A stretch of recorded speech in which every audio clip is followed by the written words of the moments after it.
This year I felt like I needed something different. I don't know why, but it all started with buying a different notebook, not the same old yellow one, different pen. And even though a lot of the work that I'm going to do will be the same, I needed to start feeling like I'm doing it differently. I think it's hard to explain because in bodybuilding, so much of the work that you need to do is incredibly repetitive. It's incredibly monotonous. So if you're a routine-driven person, that will actually work in your favor in bodybuilding. But the flip side of that is you have to be careful that you're not becoming complacent and just going through the motions.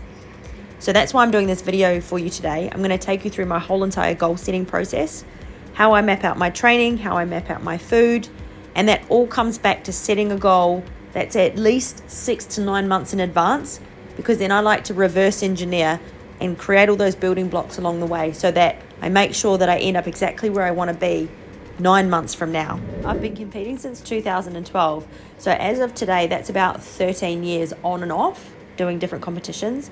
I've done 15 comps in total. And up until my last competition, my most recent one, I always competed in figure with the WFF, and I worked my way all the way up to pro status and achieved second place in a pro lineup. So I got 3 world titles and did a great job. But then last year I decided, yep, I want to have a change. I want to start from scratch again. So I moved over to the IFBB and I did bikini model for the first time ever. That was my 15th show.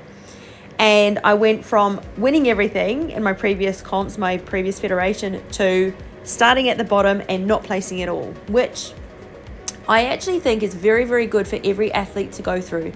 Because first of all, it's a massive blow to your ego. Let's not sugarcoat that part. But when you start at the bottom, it gives you this absolute hunger and drive to work extremely hard, which disappears when you start winning and getting to the top. And I think I love the hunger. I love that feeling of being hungry and climbing the mountain and working towards something.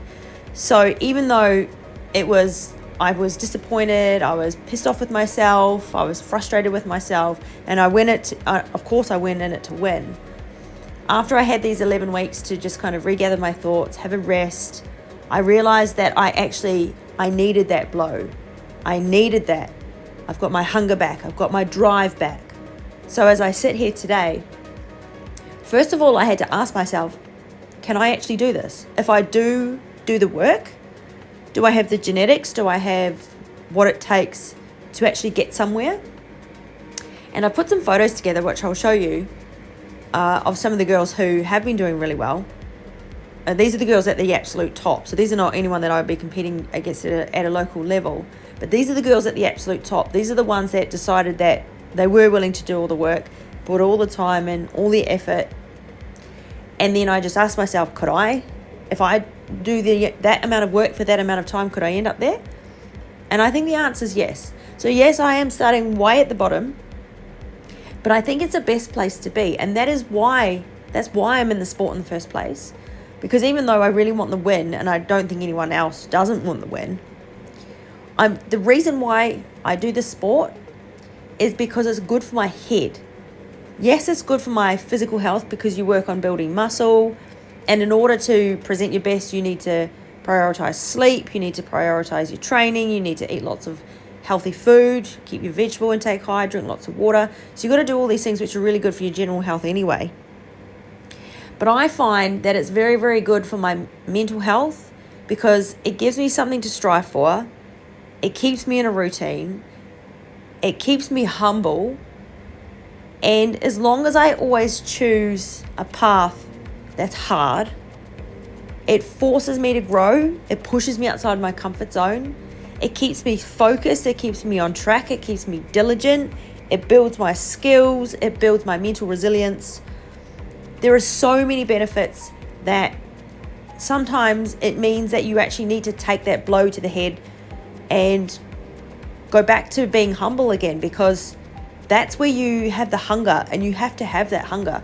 As soon as you lose that hunger, and I've had it before, after I had some really big wins, the hunger was gone and you almost feel cheated. So that's why I'm kind of excited to start again. And in this list first, improvements to make, I've broken it down into sections. The first part is the body, where I put on here, I want to stay leaner in the off season. because I believe that that helps me with my conditioning. If I have more fat to lose in those last few months before a comp, I know from previous experience that I just don't come in as cut. So I'm going to keep my max weight at 62 kilos, which I'm probably at about now. I did some videos this morning because that's about 5 or 6 kilos above stage weight. Muscularity wise, according to the judges' feedback, I definitely need more in the glutes, the glute medius and the glute minor, so that's on the side, so that's going to really help with my front pose. Bigger shoulders, definitely. Leanness, I definitely need more leanness next time I'm on stage as well, and that's definitely in the hamstrings and the glutes. The next part I want to focus on is the posing, because this was my first year doing a completely different type of posing, and I really enjoyed it, but my body's very, very conditioned to figure posing from all my previous years of posing in figure. So I gave it a good nudge over the 5 months, but I've got a lot further to go. So I definitely need to improve my posing. I need to improve my flexibility in my spine a lot more.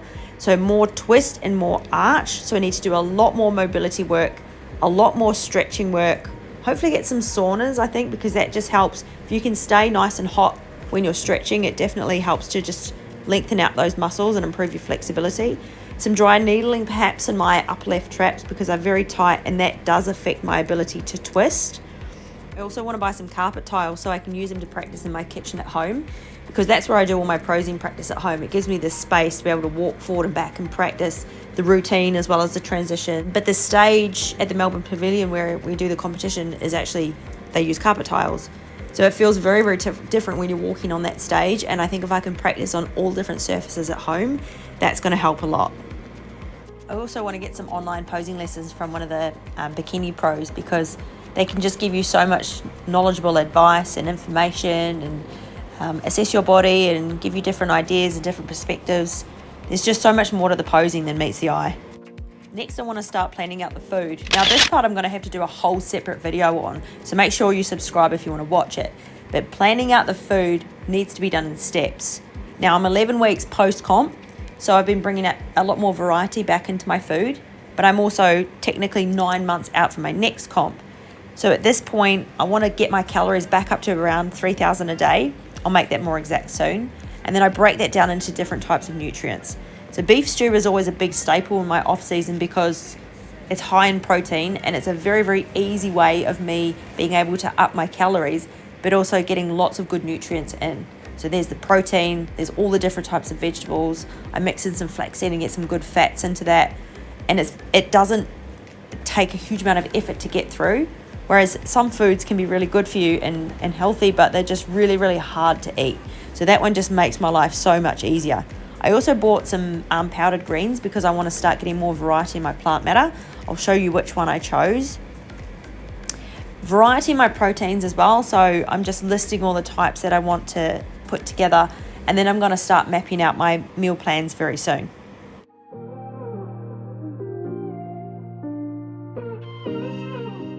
Now, this is a big one for me, but hydration has been something that I've never really focused on in the past, and it's a mindset thing.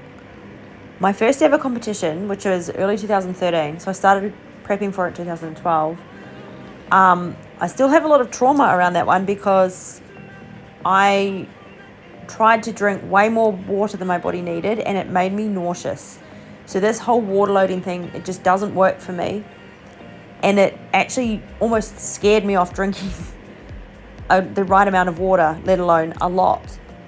So I've really had to overcome that in the last couple of years, because last year for the first time I drank more water than ever before, and I did feel so much better. Stress management is a big one as well. I truly believe, particularly in bodybuilding, that if you can manage your stress levels, your conditioning will be a lot better than if you are stressed and anxious all the time. So developing strategies around stress management, because you can't delete stress altogether. Sometimes you can't control the thing that's actually stressing you out. But what you can do is develop strategies that actually manage the stress. And for me, that's things like getting a sports massage once a fortnight, spending more time with my animals. I'd love to get chickens one day so I can look after them. Oxygeno classes, which are mobility classes, they always make me feel relaxed. The big one for me this year is actually getting off the protein bars, because they just give me cravings. Even though there's nothing bad in them, when I start eating them, I just crave more sugar. So I just got to get off them now. It's a little bad habit I developed this year that I just got to stop. I also want to start taking even better care of my skin, because that stuff shows on stage 2. So once or twice a month, I'm going to get the bicarb soda, scrub my body with it, and then moisturize my whole entire body with coconut oil. It's just a really good way of giving your skin a really good detox, I think.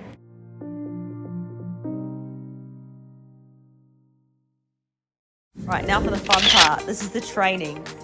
I'm going to break the training down into 3 different workouts.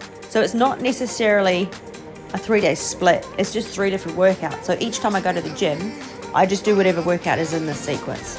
So I might get through this in less than 7 days. It might take me more than 7 days, depending on how many times I actually manage to get to the gym. But workout number 1 will be legs and butt, hamstring, adductor, and glute focused, particularly glute medius focused. Again, I'm going to do separate videos on these workouts, so make sure you subscribe if you want to watch them. For now, I'm just writing the exercises, and then when I go in the gym, I'll explain how I'm actually going to map out the reps and sets. Workout number 2 will be shoulders. So I've separated out shoulders because that's an area that I need to work on, particularly rear delts. I'm going to work on that for the first part of the workout. Then I'm going to do the medial part of the deltoid and the front towards the end of the workout. And then the third workout will be back and chest. So I'm putting these 2 muscle groups together because I feel like I do have enough development in those areas. I don't want to stop training them all together, but they don't need to be a focus. I've got a lot of mobility work drilled into these workouts as well. So as I do these workouts, obviously there I'm training to grow, I'm lifting to grow muscle, but I want to work on my flexibility and mobility at the same time. So I think I found a really good way of doing that. And I'm going to show you in my next video how exactly I'm going to do these workouts.